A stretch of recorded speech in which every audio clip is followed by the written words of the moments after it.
Hello! അങ്ങനെ കാട്ടുതീ പുതിയ പ്രൊമോ. സുനന്ദ അങ്ങനെ നമ്മുടെ സുഭാഷ് ഏട്ടന്റെ കാലിൽ വീഴുകയാണ്. സുഭാഷ് ഏട്ടാ എന്നെ ഉപേക്ഷിക്കരുതേ എന്നും പറഞ്ഞിട്ട്. അങ്ങനെ തന്നെ നമ്മുടെ സുഭാഷ് ഏട്ടൻ നമ്മുടെ സുനന്ദയെ എണീപ്പിച്ച് ആശ്വസിപ്പിച്ച് കെട്ടിപ്പിടിക്കുന്നൊക്കെ ഉണ്ട് ട്ടോ.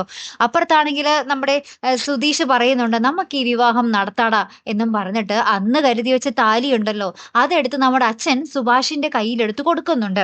അങ്ങനെ അനിയന്മാരൊക്കെ കൂടി അവിടെ നിൽക്കുന്നു. എല്ലാവരും കൂടി പ്രാർത്ഥിച്ചിട്ട് നമ്മുടെ സുഭാഷ് ഏട്ടൻ സുനന്ദയുടെ കഴുത്തിൽ ആ താലി കെട്ടാൻ പോകുന്ന ഒരു നിമിഷങ്ങൾ തന്നെ ഒരു അടിപൊളി നിമിഷങ്ങൾ തന്നെയാണ് കൂട്ടുകാരെ നമുക്ക് ഇന്നത്തെ പ്രൊമോയിൽ കാണുവാൻ സാധിച്ചത്. നമ്മളെല്ലാവരും ഇത്രയും ദിവസം കാത്തിരുന്ന ഒരു രംഗങ്ങൾ തന്നെ.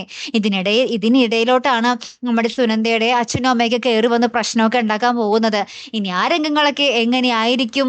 ഈ നമ്മുടെ സുനന്ദയുടെ അച്ഛനും അമ്മയും ഈ വിവാഹത്തിന് പിന്നെ സമ്മതിക്കും, മനസ്സില്ലാ മനസ്സോടുകൂടി പിന്നെ എന്തെങ്കിലും ആയിക്കോട്ടെ എന്നുള്ള രീതിയിൽ സമ്മതിക്കുമോ? അല്ലെങ്കിൽ അവിടെ ഒരു വലിയ കോലാഹലം ഉണ്ടാകുമോ എന്നൊക്കെ കണ്ടു തന്നെ അറിയണം കേട്ടോ. കാത്തിരിക്കാം. അപ്പൊ അടുത്തൊരു വീഡിയോയുമായി വരുന്നത് വരയ്ക്കും ഗുഡ് ബൈ.